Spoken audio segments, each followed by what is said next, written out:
السلام علیکم ورحمۃ اللہ وبرکاتہ۔ اعوذ باللہ من الشیطان الرجیم، بسم اللہ الرحمن الرحیم۔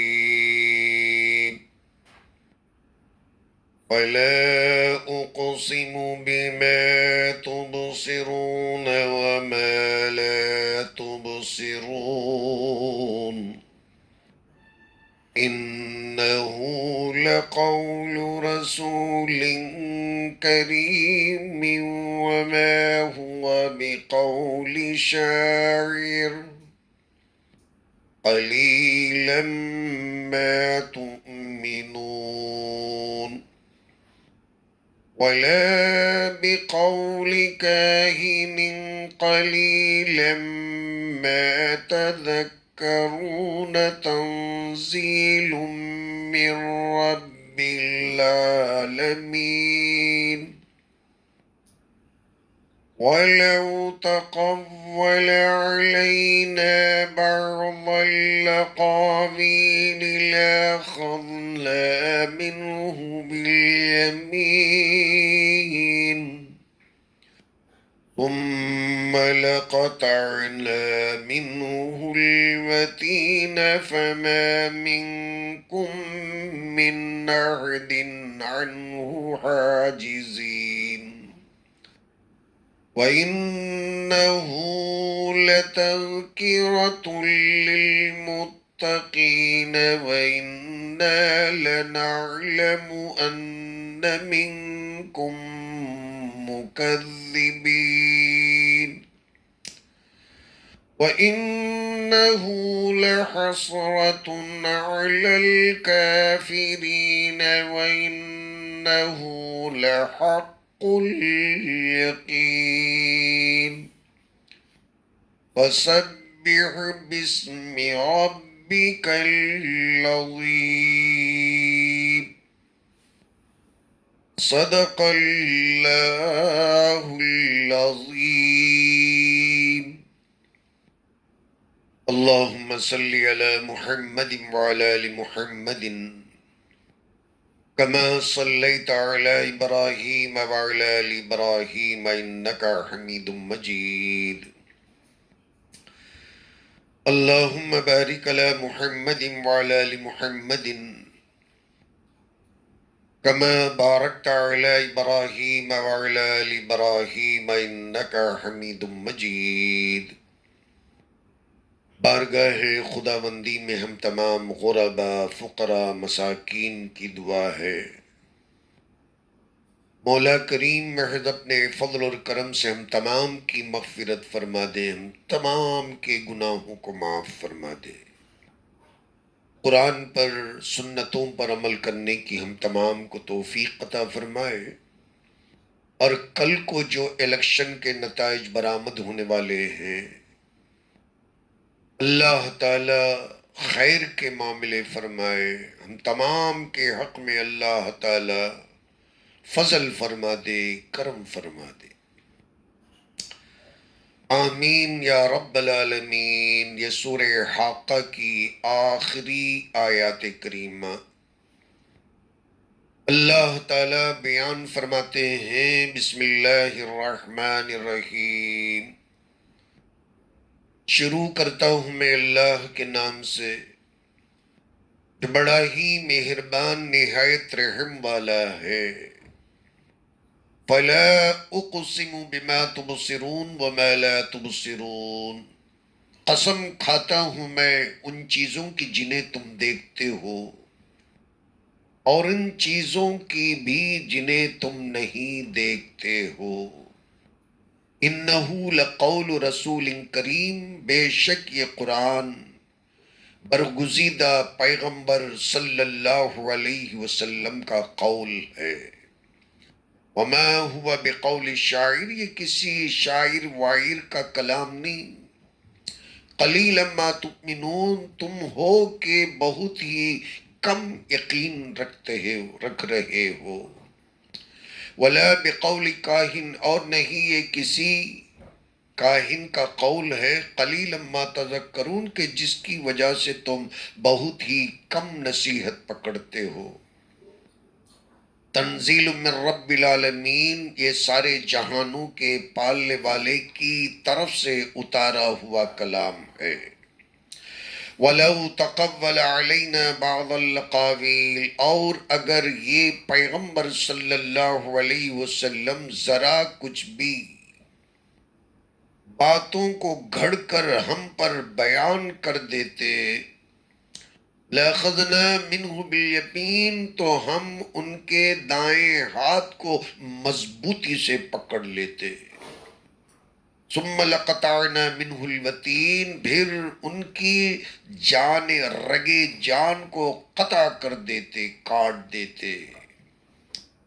وَمَا مِنْكُمْ مِنْ أَحَدٍ عَنْهُ حَاجِزِينَ، پھر اس معاملے سے، رگے جان کو کاٹنے کے اس معاملے سے تم میں کا کوئی بھی انہیں بچا نہیں سکتا۔ وَإِنَّهُ لَتَذْكِرَةٌ لِّلْمُتَّقِينَ، اور یہ ہے ہی تقوی پرہیزگار بندوں کے لیے نصیحت۔ وَإِنَّا لَنَعْلَمُ أَنَّ مِنْكُمْ مُكَذِّبِينَ، اور ہم خوب اچھی طرح جانتے ہیں کہ تم میں کے بعض بندے جھٹلانے والے ہیں۔ وَإِنَّهُ لَحَسْرَةٌ عَلَى الْكَافِرِينَ، اور یہ جھٹلانا کافروں کے حق میں باعث ندامت ہے۔ وَإِنَّهُ لَحَقُّ الْيَقِينِ، اور یہ کلام یقینی حق ہے۔ فَسَبِّحْ بِاسْمِ رَبِّكَ الْعَظِيمِ، عظمت والے آپ کے پالنہار پروردگار کے نام کی پاکی بیان کیجئے۔ اس آیت کریمہ پر جو 92 آیت ہے حاقہ کی، یہ سورہ ختم ہو جاتا ہے۔ ان میں اللہ تعالیٰ نے قرآن کریم کی اہمیت اور عظمت اور اس کی حقانیت کو بیان کرتے ہوئے ان باتوں کی قسم کھائی ہے جس کا کوئی انسان تصور بھی کر نہیں سکتا۔ کتنی بڑی قسم ہے، خالق ہے، مخلوق کی قسم کھانا یہ اللہ کا حق ہے، کوئی مخلوق کی قسم کھا نہیں سکتا۔ ہمیں کا کوئی بھی کسی چیز کی، یعنی چاند کی، سورج کی، زمین کی، اپنے اولاد کی، بیوی ہو تو شوہر کی، شوہر ہو تو بیوی کی، ایسی تمام قسمیں بالکل غلط ہیں، درست نہیں، ناجائز ہیں۔ ایک خالق کائنات ہے کہ اس سے بڑھ کر کوئی بھی نہیں، اس لیے لوگوں کو حقانیت بتانے کے لیے اور ان میں جو محتم بشان چیزیں ہوتی ہیں ان کی قسم کھا کر اللہ تعالیٰ یقین دلاتے ہیں، باور کراتے ہیں کہ یہ چیز واقعی حق بجانب ہے۔ تو اللہ تعالیٰ قرآن کی حقانیت اور سچائی کو بیان کرتے ہوئے فرماتے ہیں فَلَا أُقْسِمُ بِمَا تُبْصِرُونَ، میں قسم کھا کر کہتا ہوں ان چیزوں کی جنہیں تم اپنی آنکھوں سے دیکھتے ہو، جیسے پوری دنیا ہم دیکھتے ہیں۔ تو ماں کے اندر ہماری نگاہوں میں جتنی طاقت ہے وہ ساری چیزیں سما گئی۔ ہم اس ویژن سے جتنی چیزوں کو آج تک دیکھ رہے ہیں، دیکھ چکے ہیں، ستارے، سیارے، چاند، سورج، جتنی چیزیں جنہیں ہم شمار بھی کر نہیں سکتے، ہماری پوری زندگی میں یہ آنکھیں جتنی چیزوں کو دیکھ کر ہمیں بتا چکی، ان ساری چیزوں کی اللہ تعالیٰ قسم کھا کر کہتے ہیں جتنی چیزوں کو تم دیکھ چکے ہو ان ساری چیزوں کی قسم کھا کر میں کہتا ہوں۔ بات اسی پر اللہ نے ختم نہیں کی، اللہ آگے بڑھ کر فرماتے ہیں وَمَا لَا تُبْصِرُونَ، اور بہت سی چیزیں ایسی بھی ہیں کائنات کے اندر جو تمہارے ویژن کے دائرے میں نہیں آتی۔ تمہاری آنکھیں تو ہیں، دیکھتی ہیں، مگر بہت ساری کائنات ایسی بھی ہے کہ جسے تم اپنی نگاہوں سے دیکھ نہیں سکتے۔ تو اللہ تعالیٰ ان اندیکھی چیزوں کی بھی قسم کھا کر فرماتے ہیں اِنَّهُ لَقَوْلُ رَسُولٍ کریم، بے شک یہ کلام مجید قرآن شریف نبی اکرم صلی اللہ علیہ وسلم کی بات ہے، نبی اکرم صلی اللہ علیہ وسلم کا قول ہے۔ سورہ تکویر کے اندر اسی قسم کی ایک آیت ہے جو اللہ تعالیٰ نے وہاں بیان کیا ہے، اِنَّهُ لَقَوْلُ رَسُولٍ كَرِيمٍ ذِي قُوَّةٍ عِنْدَ ذِي الْعَرْشِ مَكِينٍ۔ عرش والے کے ہاں بہت ہی عظیم مرتبت رکھنے والے حضرت روح الامین جبریل علیہ السلام کا ایک قول ہے۔ وہاں اللہ تعالیٰ نے قرآن کو جبریل علیہ السلام سے منسوب فرمایا، اور یہاں سورہ حاقہ کے اندر اللہ نے اس قرآن کو امام الانبیاء خاتم الانبیاء صلی اللہ علیہ وسلم سے منسوب فرمایا۔ تبلیغ کی ذمہ داری چونکہ نبی اکرم صلی اللہ علیہ وسلم پر عائد ہوتی ہے، قرآن پہنچانے کی ذمہ داری نبی اکرم صلی اللہ علیہ وسلم پر آتی ہے، اس لیے اس قرآن کو مجازاً نبی اکرم صلی اللہ علیہ وسلم کا قول بیان فرمایا۔ جیسے اللہ تعالیٰ کا کہا ہوا، حضور جب بولتے ہیں تو اللہ تعالیٰ گویا یہ کہتے ہیں کہ میرا کہا ہوا، اللہ کے نبی کا کہا ہوا، دونوں برابر طریقے سے ایک ہی کے کہے ہوئے ہیں۔ اللہ جو کہے وہی اللہ کے نبی کہتے ہیں، اور اس سے ہٹ کر نبی اکرم صلی اللہ علیہ وسلم بالکل نہیں بولتے۔ اس لیے اللہ تعالیٰ نبی اکرم صلی اللہ علیہ وسلم کی کہاوت اور آپ صلی اللہ علیہ وسلم کے فرمودات کو بھی جو قرآن کی آیتیں ہیں، اپنی آیتیں ہونے کی وجہ سے بظاہر بولنے والے نبی اکرم صلی اللہ علیہ وسلم نظر آتے ہیں، تو آپ کی طرف پورے قرآن کو منسوب کرتے ہوئے فرمایا کہ یہ پورا کلام نبی اکرم صلی اللہ علیہ وسلم کا فرمودہ ہے۔ اور وہاں چونکہ جبریل علیہ السلام حضور صلی اللہ علیہ وسلم تک پہنچانے والے متکلم ہیں، اس لیے اس حیثیت سے کہ آسمان سے لے کر حضور صلی اللہ علیہ وسلم تک پہنچنے والا وہ فرشتہ چونکہ وہ بول رہا ہوتا ہے، تو اللہ کا کلام لوح محفوظ سے پڑھ کر چونکہ لے کر اترتا ہے اور پڑھ کر سناتا ہے۔ اللہ تعالیٰ نے وہاں سورہ تکویر کے اندر جبریل علیہ السلام کا قول قرار دیا ہے، اور ان ساری باتوں کی کنفیوژن کو دور کرتے ہوئے اللہ نے پھر خود بھی فرما دیا تنزیل من رب العالمین۔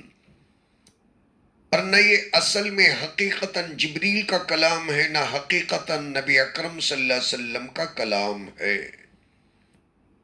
بختیہ طور پر وہ لے کر آتے ہیں تو ان کا کلام ہوتا ہے، تبلیغ کی نسبت پر جب کلام پڑھ کر سناتے ہیں تو یہ حضور کا کلام ہوتا ہے۔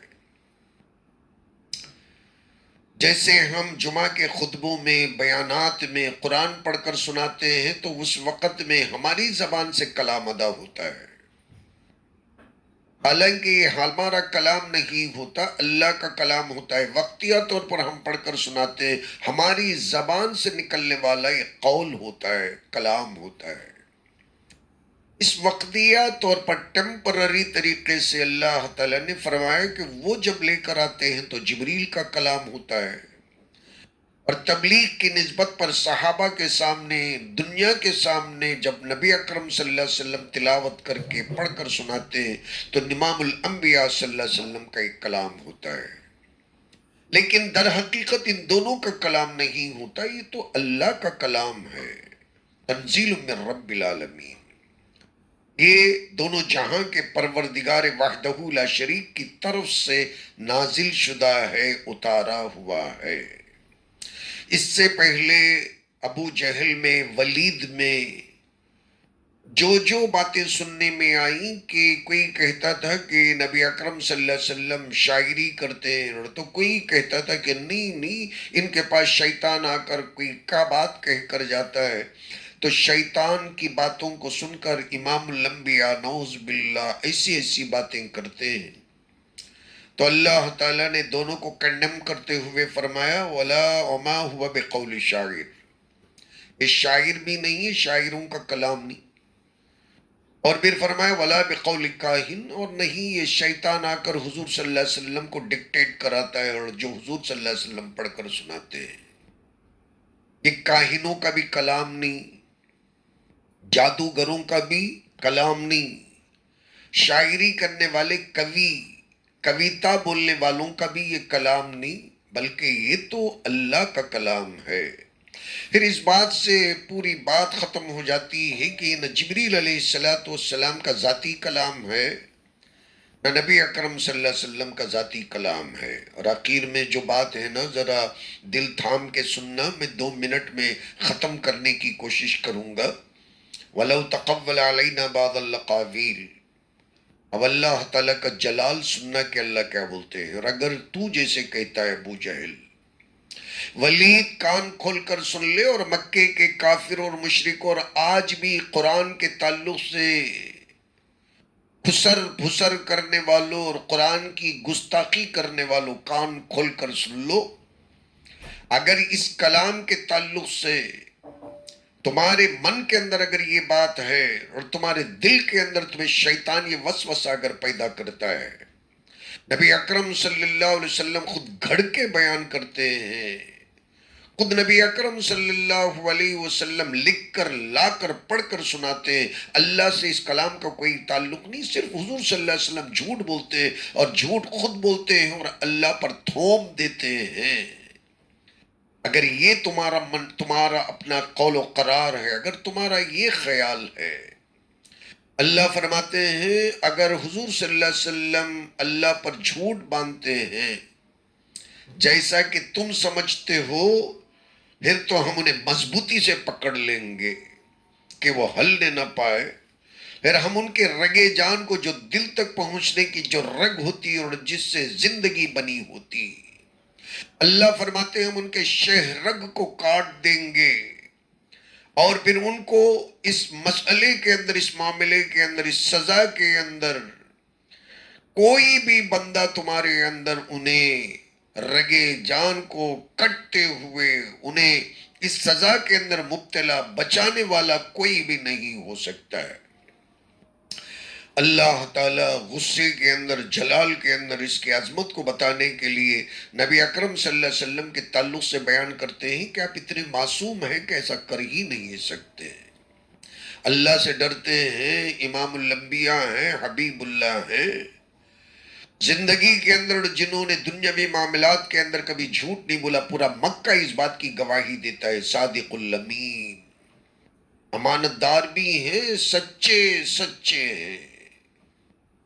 پوری دنیا گواہی دیتی ہے کہ نبی اکرم صلی اللہ علیہ وسلم زمانے کے اندر سب سے امین بھی ہیں اور سب سے زیادہ سچے بھی ہیں۔ دنیا کے اندر کسی معاملے میں، ہر حال میں، ہر گام، ہر سانس، جب کبھی حضور صلی اللہ علیہ وسلم نے جھوٹ بولا ہی نہیں، جھوٹ سے نفرت کیا کرتے تھے، اللہ پر جھوٹ باندھے، اس بات کو کنڈم کرنے کے لیے، اور اللہ سخت الفاظ استعمال کرتے ہوئے کہتے ہیں کہ فرض کرو، فرض کرو، فار ایگزامپل اگر نبی اکرم صلی اللہ علیہ وسلم، اسی لیے وَلَوْ کہا، لو، فار ایگزامپل فرض کرو اگر حضور صلی اللہ علیہ وسلم اللہ پر جھوٹ بولتے نا، حالانکہ تم خود بھی مانتے ہو کہ حضور جھوٹ نہیں بولتے، فرض کرو اگر اللہ پر یہ جھوٹ بولتے نا، تو اللہ فرماتے ہیں کہ میں ان کا دائیں ہاتھ، رائٹ ہینڈ پکڑ لیتا، اور پھر میں ان کے اپنے شہ رگ کو کاٹ دیتا۔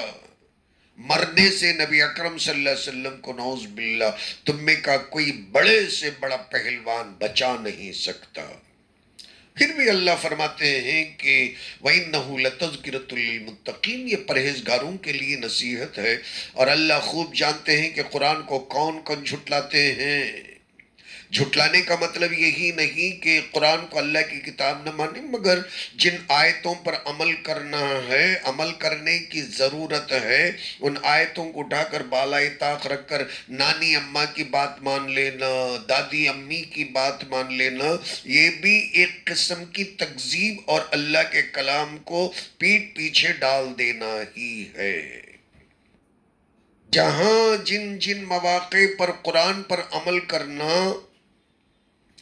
وہاں وہاں کڑواپن محسوس کرتے ہوئے کہ نانا بابا ہم سے اس پر عمل نہیں ہو سکتا کہہ کر قرآن کو پیٹ کے پیچھے ڈال کر من مانی میں لگ جانا، وہ بھی اس کے اندر شامل ہوتے ہیں۔ اور جو اللہ فرماتے ہیں کہ میں خوب جانتا ہوں ان لوگوں کو جو قرآن کو جھٹلا دیتے ہیں، اور یہ قیامت کے دن پتا چلے گا کہ کافروں کے لیے کتنی ندامت اور حسرت کی چیز ہوتی ہے۔ اور اللہ فرماتے ہیں کہ یقینی حق ہے، اور اللہ فرماتے ہیں کہ پروردگار کی ہمیشہ تسبیح بیان کرو تاکہ اس کی عظمتوں کی وجہ سے قرآن کی عظمت دل کے اندر آ جائے۔ سبحان اللہ والحمد للہ ولا الہ الا اللہ واللہ اکبر لا حول ولا قوت الا باللہ۔ اسے تو مسلمان 24 گھنٹوں پڑھتے رہنا چاہیے تاکہ یہ اللہ کا حکم ہے، جگہ جگہ اللہ نے بیان فرمایا۔ اللہ تعالی عمل کی توفیق عطا فرمائے۔ آمین۔ واخر الدعوانا الحمد للہ رب العالمین۔